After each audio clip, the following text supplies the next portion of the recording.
um, आज़म ख़ान साहब UP के एक बहुत ही कदावर and one of the most powerful, in fact the most powerful minister कहा जाता है इनको। ये भी कहा जाता है कि ये डी फैक्टो चीफ मिनिस्टर हैं यहाँ के। इनके बयानों में अक्सर कंट्रोवर्सी हो जाती है। जो रिपोर्ट ये कहते हैं कि जो ये कहते हैं वो रिपोर्ट नहीं होती है। अभी पिछले दिनों में बहुत सारी issues, national issues, burning issues हुई हैं, तो we thought it's appropriate for Janta ka reporter to come and speak to him on all those issues. We are calling it Azam Khan uncensored. So Khan sahab, बहुत सारी मुद्दे पर जो आपने बयानात दिए उस पर तो हम आएंगे ही। कल दिल्ली में केरला हाउस पे बीफ को लेकर के दिल्ली पुलिस ने रेड किया और काफ़ी कंट्रोवर्शियल हुआ। आप इसको कैसे देखते हैं? दरअसल बहुत छिछोरेपन की हरकत हुई है, बहुत घटिया, बहुत निचली सतह की बात हुई है और सिर्फ पब्लिसिटी लेने के लिए, सियासी वजूहात की बिना पर, ताकि बिहार में उसका फ़ायदा पहुँचे, उत्तर प्रदेश में चुनाव होने वाला है यहाँ पहुँचे। दरअसल ये जहर का पौधा उगा रहे हैं। नहीं, तो आप ये कह रहे हैं कि दिल्ली पुलिस ने सेंट्रल गवर्नमेंट को जो रिपोर्ट करती है उनके इशारे पे ये सारा काम किया है? देखिए, जो जो लोग काम कर रहे हैं, मसलन आरएसएस कर रही है, विश्व हिंदू परिषद कर रही है, बजरंग दल कर रही है, ये तो खुद में सरकार है, पुलिस तो इनकी मातहत है। जब बादशाही चाह रहा है मुल्क में आग लगे, जब बादशाही थ्री इडियट्स कह रहा है, जब बादशाही बच्चियों को सेटिंग, बच्चियों की सेटिंग जैसा शब्द इस्तेमाल कर रहा है, तो पुलिस तो वही करेगी। मालिक की जो नज़र देखेगी पुलिस वो करेगी। तो पुलिस ने तो वही किया और अपने एतबार से ठीक किया। हालांकि पुलिस उसमें बहरहाल सवालों के घेरे में तो आ ही गई है। और वो मोहतरम है भी कुछ ओवर स्मार्ट, तो ये थोड़ा वो मोहतरम से मुराद वो जो है एक बड़े अफसर है ना वहाँ के, BS बस्सी साहब। जी बस्सी साहब हैं। तो काफ़ी मुझे तो लगता ही है कि एक नया ट्रेंड हिंदुस्तानी सियासत में आया है और जो सोचने पर मजबूर करता है। जब ये फौजी जनरल कर्नल बीजेपी का चुनाव लड़ते हैं तब एहसास होता है कि जब ये हिंदुस्तानी सरहदों पर रहे होंगे और कश्मीर का भी इन्होंने देखा होगा सही गलत, तो इनकी क्या जहनीत रही होगी। तो आप ये कह रहे हैं कि बस्सी साहब भी लगता है चुनाव ज़रूर लड़ेंगे। उन्होंने अभी से कोई कॉन्स्टेंसी देख रखी है दिल्ली की, क्योंकि रिटायरमेंट तो उनका होने ही वाला है, तो उसके बाद है। और किस पार्टी पे लड़ेंगे, आपको क्या अंदाजा? ये सब बीजेपी के कार्यकर्ता ही हैं। अच्छा, ये आपने अभी एक जिक्र किया कि जो थ्री इडियट्स की आपने मिसाल दी या बेटी को सेट करने वाली मिसाल दी, सबको पता है कि आप किसकी तरफ इशारा कर रहे हैं। प्राइम मिनिस्टर मोदी की तरफ आपका इशारा है। प्राइम मिनिस्टर मोदी ने कुछ दिनों पहले दादरी पे उन्होंने ये इजहार किया कि उन्हें अफसोस है जो दादरी का इंसिडेंट हुआ। आप इसको कैसे देखते हैं? नहीं, देखिए, ये बात बिल्कुल गलत है। उन्हें दादरी पर ना अफसोस था ना उन्हें अफसोस है, क्योंकि उनके अफसोस का मेयार जब 2002 के दंगों के बारे में उनसे पूछा गया तो उन्होंने जो मिसाल दी थी वो ये दी थी कि गाड़ी के नीचे अगर पिल्ला आ जाता है तो उसका भी अफसोस होता है। तो उनके गम का मेयार ये है। देखिए, जिस दिन उन्होंने इजहार किया था उस दिन 4 रैलीज़ थी उनकी बिहार में। 3 रैलीज़ में उन्होंने वही भाषा इस्तेमाल करी जो आरएसएस और भारतीय जनता पार्टी के नेता को करना चाहिए और जो उनका तरीक़ा है गुलाबी क्रांति का, शैतान बताने का और शैतान बताकर हमारी तरफ इशारा करने का। और जो कुछ वो कह सकते थे उन 3 रैलीज़ में कहा। लेकिन मेरी मुस्तनद इत्तला के बमूजिब राष्ट्रपति का संदेश गया उन्हें कि आप देश का माहौल ख़राब कर रहे हैं। तो चौथी तकरीर उनकी, चौथी रैली में बिल्कुल अलग थी। तो आप कह रहे हैं कि वो राष्ट्रपति का बयान वहाँ से गया है, कांटेक्ट किया है, इसके बाद उन्होंने वो चेंज किया। उसके बाद मेरे ख्याल से ये भी हिंदुस्तान के इतिहास का पहला सानेहा है, वाक़या नहीं सानेहा है, कि 20 दिन के अंदर राष्ट्रपति ने 2 बार प्रधानमंत्री को टोका हो कि आप मुल्क का माहौल ख़राब कर रहे हैं। नहीं, लेकिन ये फसादात पहली मर्तबा तो हुए नहीं यहाँ पे, या इस तरह के वाक़यात तो पहले हुए नहीं, पहले भी हुए थे। तो इनको क्यों निशाना बनाया जा रहा है, इनकी सरकार को क्यों निशाना बनाया जा रहा है? देखिए, अगर स्टेट स्पॉन्सर्ड होंगे और अगर प्राइम मिनिस्टर की ईमा और मंशा होगी तो गुनाह दूसरा होगा। कहीं कोई झगड़ा हो जाए, वो कम्युनल रुख इख्तियार कर ले और हुकूमत की कारकर्दगी उसमें इम्पार्शल हो, हुकूमत जालिम के साथ ना होकर मजलूम के साथ हो तो उसमें हुकूमत जिम्मेदार नहीं है। लेकिन जिसमें हुकूमत खुद ये कह रही हो कि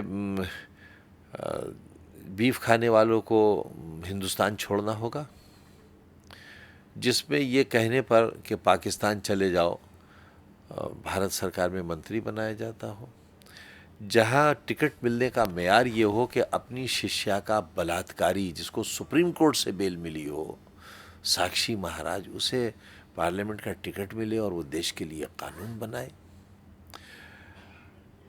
जो कौन सी ज्योति है, रंजन, साध्वी निरंजन ज्योति साहिबा, उनकी भाषा तो ऐसी है कि कोई औबाश लफंगा भी वो ज़बान इस्तेमाल नहीं कर सकता जो मेरी खातून बहन अपने ज़बान से इस्तेमाल करती हैं, जो आप दिखा भी नहीं सकते, सुना भी नहीं सकते। रामजादे तो हलालजादे हैं और जो रामजादे नहीं है वो हरामजादे हैं। मुसलमानों के यहाँ बच्चे ऐसे पैदा होते हैं, ये एक खातून की ज़ुबान है, ये है हमारी सभ्यता का मेयार। एक खातून की ज़बान है जो साध्वी भी हैं कि मुसलमानों के यहाँ बच्चे ऐसे पैदा होते हैं गोया जैसे सूअर से पैदा होते हैं। दिल नहीं दुखेगा, तकलीफ़ नहीं होगी। टीपू सुल्तान की नस्लों को, मौलाना आज़ाद की नस्लों को, मौलाना मोहम्मद अली जौहर की नस्लों को, खान अब्दुल गफ़ार खां की नस्लों को, अब्दुल हमीद की नस्लों को तकलीफ़ नहीं होगी। आपको लगता है कि आपने इससे पहले भी जो आपने अब्दुल हमीद का जिक्र किया और इसी हवाले से कुछ दिनों पहले जो आपने बयान दिया था कारगिल के मार्टिल को लेकर के, आज भी उसी पर कायम हूँ। आपको नहीं लगता है कि इससे कहीं ना कहीं जो फ़ौज में भी जो माना जाता है कि कहीं हद तक फ़ौजी जो हैं वो ईमानदार हैं, तो उनके मोराल पे असर पड़ेगा कि जब उसमें भी कम्युनल लाइंस में ख़त्म कर दें सिख रेजिमेंट, मराठा रेजिमेंट ख़त्म कर दें, गोरखा ख़त्म कर दें। तो आप ये कह रहे हैं कि मुस्लिम रेजिमेंट हो एक? मैंने तो कभी नहीं कहा। कर्नल अजीत साहब से अभी स्टेटमेंट ले लीजिए और अगर आप मुझसे चाहें तो मैं आपको उनकी वीडियो फिल्म दे दूंगा। मैं उस ज़माने के अखबारात पेश करता फिरा, लेकिन क्योंकि इलेक्शन कमीशन को मुझ पर बैन लगाना ही था, मैं आज भी कह रहा हूँ, कर्नल अजीत सिंह की अगुवाई में जिस टुकड़ी ने कारगिल की पहाड़ी जीती है, नाराए तकबीर अल्लाह अकबर लगाकर जीती है, नारा तकबीर वालों के ख़िलाफ़, ये बताकर हम ये साबित करना चाहते हैं कि हमारी वतन के साथ क्या रिश्तेदारी है। नहीं, तो इसमें प्रॉब्लम क्या है? ये तो अच्छी बात है, अच्छी बात है अगर नाराए तकबीर लगा करके लड़े ही तो। लड़के थे जी, ये मैं नहीं कह रहा हूँ, कर्नल अजीत साहब, तो इसमें क्या बुरी बात है? इससे तो खुश होना चाहिए।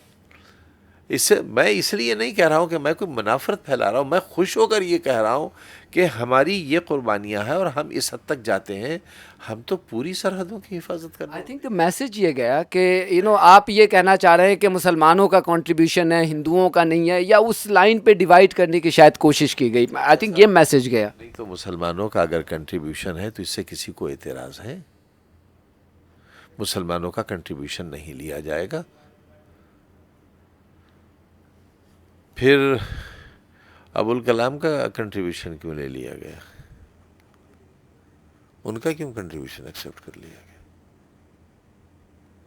क्यों, आपको क्यों लगता है? मुझे तो पता नहीं, जिन्हें एतराज़ है वही बताएंगे। मैं तो समझता हूँ कि मेरे जैसे लोग न जाने कितने होंगे। किसी देशभक्त का ज़रा बताइए कितना बैंक बैलेंस है देश के, और देश के बाहर कितने बैंक अकाउंट्स हैं। जितने ये बड़े बड़े देशभक्त हैं, इनकी ज़िंदगियां देखिए। हम आज भी रामपुर में मोहल्ले की एक गली के मकान में रहते हैं। कोई नई गाड़ी आज तक नहीं खरीदी हो तो उसके कागज़ दिखा दीजिए। विधानसभा के स्टेट बैंक के अलावा कहीं अकाउंट हो तो वो दिखा दीजिए। कहीं दुनिया में हमारा कुछ हो वो बता दीजिए। इलेक्शन यहाँ होने वाले हैं बहुत जल्दी, 1-1.5 साल में इलेक्शन होने वाले हैं। आप एक पर्टिकुलर कंस्टिट्यूंसी को रिप्रेजेंट करते हैं और जिसके हुकूक के लिए, उनकी राइट्स के लिए आप लड़ते रहते हैं। अब उसके स्टेक होल्डर और भी हो रहे हैं। मतलब मैं ये कह रहा हूँ कि जो मुस्लिम कम्युनिटी है उसके स्टेक होल्डर्स बहुत हो रहे हैं। ओवैसी साहब बिहार चले गए, महाराष्ट्र में उन्होंने 2 सीट ले लिया, मुझे आपको भी यकीन है कि वो यहाँ भी आएंगे। आप कहीं ना कहीं इनसिक्योर्ड फील कर रहे हैं? देखिए, हम तो 47 के बाद से ही इनसिक्योर हैं। मुल्क के बंटवारे ने हमें कमज़ोर कर दिया। या तो राम होते तो बाबरी मस्जिद नहीं गिरती, राम होते तो दादरी नहीं होता, राम नहीं थे तो फिर देश नहीं बंटता, अगर देश नहीं बटा होता तब भी बाबरी मस्जिद नहीं गिरती। उसकी बहुत सी वजूहात हैं, रिश्तों की कड़वाहट है, आबादियां हैं, मुंतकली है, वगैरह वगैरह। तो वो सियासत में तो सिक्योर और इनसिक्योर चलता ही रहता है। कमिंग बैक टू आप इस मैं वहीं आ रहा हूँ। उत्तर प्रदेश की सियासत में दूर के ढोल सुहाने बहुतों को नजर आए और बहुत लोग यहाँ आए, यहाँ से भी बहुत लोग पैदा हुए। पूर्वी उत्तर प्रदेश से एक डॉक्टर साहब ने भी बहुत उम्मीदें, और फिर उन्होंने तो बरादरी का बहुत बड़ा कार्ड खेला था। लेकिन ये चीज़ें इसलिए नहीं चल पाईं कि मुसलमानों के बच्चे अब कंचे नहीं खेलते, गिल्ली डंडा नहीं खेलते, वो आपकी तरह अब कंप्यूटर पे खेलते हैं। उन्हें ये मालूम है कि जो साहब आ रहे हैं वो किसको नुकसान पहुंचाएंगे ये तो नहीं मालूम, लेकिन ये मालूम है कि उन्होंने महाराष्ट्र में भाजपा को फ़ायदा पहुंचाया है। उन्हें ये मालूम है कि बिहार वो अपने लिए नहीं आ रहे हैं, भाजपा को फ़ायदा पहुंचाने आ रहे हैं। अगर 5 वोट भी उन्हें पड़ेंगे तो 10 वोटों का फ़ायदा बीजेपी को होगा। अगर यूपी में भी वो तशरीफ़ लाएंगे तो 2 गलत काम करेंगे, एक तो बीजेपी को फ़ायदा पहुंचाएंगे, दूसरे अपने मरहूम वालिद की रूह को बहुत तकलीफ़ पहुंचाएंगे, क्योंकि वो बहुत अच्छे बाप के बेटे, और कभी उनकी ये सोच नहीं थी सौदेबाजी की, मिल्लत फरोशी की, ख़रीदो फरोख्त की। आप बहुत बड़ी बात कह रहे हैं कि सौदेबाजी, ओवैसी ने बीजेपी के साथ सौदेबाजी की है। अभी नहीं ले रहा हूँ, मैंने सवाल ओवैसी के बारे में पूछा था। आपने मुझसे ये सवाल किया था कि इस तरह के लोग जो उत्तर प्रदेश की सियासत में आएंगे उनमें एक नाम ये भी आपने लिया। तो इस तरह के जितने भी नाम होते हैं वो आते नहीं हैं, वो लाए जाते हैं। जस्टिस काजू से मेरी बात हुई थी पिछले हफ्ते, तो उन्होंने खुलकर ये बात हमारे इंटरव्यू में कही कि जो ओवैसी साहब हैं वो सिर्फ बिहार में बीजेपी को फ़ायदा पहुंचाने गए हैं, और दूसरा उनका जुमला ये था कि Muslims are no longer fool, they can be fooled by these people. आप अग्री करते हैं? ने कही, और काटजू साहब हिंदू हैं और उनके यहाँ मूर्ति पूजा है, मूर्ति को देखकर वो धर्म को पहचाने हैं। हम मुसलमान तो बिल्कुल अंधे हैं इसमें, हम तो सिर्फ अल्लाह को अल्लाह के ज़िक्र से पहचाने हैं, अपने नबी से पहचाने हैं, कुरान हकीम से पहचाने। तो हमारी पहचान औरों से कहीं ज़्यादा तगड़ी और बढ़िया पहचान है। हमने अल्लाह को बग़ैर देखे पहचाना है, लिहाजा ऐसे ठगों को भी हम बग़ैर देखे पहचान रहे हैं। अच्छा, दूसरी बात उसी से कि दिल्ली इलेक्शन हुआ, आपने देखा कि मुसलमानों ने, मुस्लिम वोटर्स ने टैक्टिकली अरविंद केजरीवाल को वोट दिया। मुझे जहाँ तक जानकारी है, आपको भी पता है कि अरविंद केजरीवाल भी यहाँ आएंगे अगले इलेक्शन में।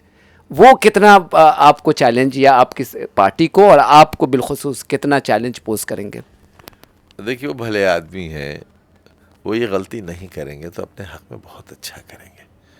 वो एक हिंदुस्तान के दिल के वज़ीर आला हैं और थोड़ा इधर उधर जाने की उन्हें अच्छी खासी सज़ा मिल भी चुकी है। तो अभी उनका ये थोड़ा सा पीरियड ऐसा है कि वो बेहतर यह है कि अपने आप को वहीं इस्टेब्लिश करें और अब थोड़ा सा पुलिस पे पकड़ बनाएं वहाँ। वो जो उसको राज्य का दर्जा लेने की बात है, पहले राज्य का दर्जा ले लें तो उसके बाद बाहर निकलें, वरना वो वहाँ भी कमज़ोर हो जाएंगे और यही होगा खुदा ही मिला ना वो साले सनम, ना इधर के रहे ना उधर के रहे। ये मेरी उनको बेहतरीन और नेक राय है। वो डराते रहें हमारे, हम डरते रहेंगे और उससे ये होगा कि हम कुछ बेहतर करेंगे।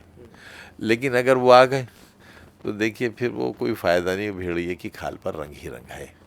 नहीं तो आप उनकी जो डिमांड है फुल स्टेटहुड की, उसमें एज समाजवादी पार्टी आप उनकी मदद करेंगे? जैसे नीतीश कुमार ने उनको सपोर्ट कर दिया है, ममता बनर्जी ने भी किया है, आपकी सरकार क्या उनको सपोर्ट करेगी इसमें? देखिए, मेरी सरकार और मैं, आपने मुझसे सवाल किया, सरकार से जब वो बात करेंगे तो सरकार सरकार के स्तर पर बात करेगी। आप खुद सरकार हैं खान साहब। मैं सरकार का एक हिस्सा हूँ, मैं सरकार का एक हिस्सा हूँ, एक पार्ट हूँ मैं, और मैं खुद में भी कुछ हूँ। तो मुझसे अगर कभी उनकी बात होती है तो हो सकता है, मैं तो उनका हिमायती हूँ ही, उनका राज्य को स्टेट का दर्जा मिलना चाहिए। आप देख रहे हैं कैसे हालात हैं दिल्ली में, ये पता ही नहीं चलता ये पाप किया किसने है। लेकिन इस बार ये बहुत अच्छा हुआ है कि दिल्ली के चीफ मिनिस्टर ने पुलिस को बहुत एक्सपोज किया है। ये आप मानते हैं? अच्छा, लास्ट एक सवाल आपसे कि आपके दोस्त कह लीजिए, पुराने साथी कह लीजिए, अमर सिंह जी, उनकी बहुत नज़दीकियाँ बढ़ रही हैं पार्टी लीडरशिप में, और अक्सर मेरे मेरा मेरा मेरा ऑब्जर्वेशन यह है कि जिन जिन पार्टियों में वो पहुँचे हैं आप वहाँ से गायब रहे हैं। क्या हो क्या रहा है, आप बताइए। देखिए, वो माशाल्लाह समाजवादी पार्टी में थे तो मैं निकाला गया था। मैं उनकी वजह से हटा नहीं था, बल्कि मुझे पार्टी ने निकाला था, फिर लिया था। मैं शुक्रगुजार हूँ, बहुत इज़्ज़त व एहतराम से मेरी वापसी हुई थी। उसके बाद जिन जिन पार्टियों में वो गए, मैं उन पार्टियों के नाम जानता हूँ, कभी उन पार्टियों से मेरा वास्ता नहीं रहा। और इधर उन्होंने थोड़ी सी हल्की बातें की, और वो हल्की बातें इसलिए की कि वो डायरेक्ट सियासत के आदमी है नहीं। अभी इलेक्शन लड़ा था तो माशाल्लाह बहुत पैसा खर्च किया, पैसा तो है उनके पास, पैसा ही है। तो वोटों की गिनती देख लीजिए कितनी थी, मोहतरमा भी लड़ी थी, उनकी भी देख लीजिए। तो हम रामपुर वाले ही हैं, किसी को भी सर पर बैठा लेते हैं। तो हमारे यहाँ से 2 बार MP रही माशाल्लाह। रामपुर से 25 किलोमीटर के फासले पर उनको अपनी सियासी हैसियत का एहसास हो गया। अमर सिंह साहब के मामले में जिनकी आपने बात की है, हमारे बहुत बड़े नेता रहे हैं। दरअसल उनकी वास्तेदारी नेताजी से बहुत है, और नेताजी का हम बहुत एहतराम करते हैं, और हमारे रिश्ते थोड़ा सा सियासत से मुख्तलिफ भी हैं। तो बस मैं इतना कहना चाहता हूँ कि बीमार को ज़्यादा नहीं छेड़ना चाहिए। वैसे भी वो बीमार हैं, अल्लाह से उनकी सेहत की दुआ कीजिए और सेहतमंद रहें, और अपनी सेहत का ख्याल रखें, क्योंकि ज़्यादा और टेंशन लेते हैं तो शुगर बढ़ती है, और उसके बड़े मरीज़ हैं। नहीं तो हमारी भी जिम्मेदारी है कि हम उन्हें कम टेंशन दें। कल को अगर वो पार्टी में आते हैं और उनकी एक्टिविटीज़ जिस तरह से बढ़ रही है, इलेक्शन के करीब आते आते अगर उनकी जो मौजूदगी है और ज़्यादा शिद्दत अख्तियार कर जाएगी या डोमिनेंट हो जाएगी, तो फिर आप कुछ इस पे आप पर इसका अफेक्ट होगा? मतलब मैं ये जानना चाह रहा था कि आप फिर से पार्टी में रहेंगे या वो पुरानी तौर पे जो आपने फ़ैसला किया था उसमें वो फ़ैसला करेंगे? देखिए, जब वो थे तब भी मैं रामपुर में ही रहता था, जब वो थे तब भी मैं वजीर था, ऐसा ही था। आपको पता है कि समाजवादी पार्टी में आपकी अहमियत कितनी है? लिया मैंने उनसे, कभी कुछ नहीं है, अल्हम्दुलिल्लाह। नहीं, कहीं ये माना जा रहा है कि खान साहब को पता है कि पार्टी में उनकी अहमियत कितनी है, वो उसको यूज़ करते हैं। असल में मुझे असलियत मालूम है, तो मुझसे क्यों आप ऐसी बात कहें? असलियत अपने ताकत की, अपनी इसकी, या अपने जो आपके डिट्रैक्टर्स हैं उनकी कमज़ोरी की? ना, देखिए, वो तो बुरी बात है। वो आप शिरडी का जिक्र करना चाह रहे होंगे शायद, बुरी बात है। ऐसी गंदी बातों का जिक्र नहीं होना चाहिए, और चरित्र हनन नहीं होना चाहिए, बुरी बात है। उसका जिक्र ना हम करें ना आप करें, वो बहुत गंदी सीटी है। Thank you very much Khan sahab. That was Azam Khan, uncensored on Janta ka reporter. Thank you.